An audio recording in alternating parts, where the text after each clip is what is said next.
Hi, this is Sage Eric of Sage Enchantments.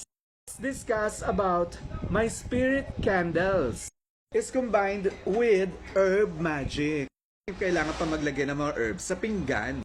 Saan nagawa natin ang candle magic. Ito, nakadikit na ang mga herbs na kailangan natin sa particular manifestation na gusto natin. Ang tanging kailangan mo lang gawin ay sindihan ito. At isipin ang iyong mga manifestations sa buhay. Papansin nyo na may kulay din ang kandila.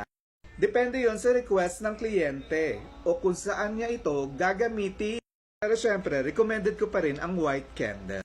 Sapagkat napaka-versatile nito na pwede mong gamitin kahit saan mang manifestation ang gusto mo.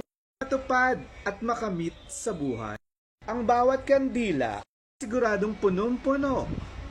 Siksik na siksik at hitik na hitik mga magical properties mula sa mga herbs.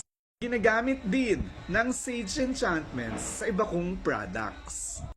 Madali lang din ang pag-program dito para masabi mo ang inyong mga kahilingan.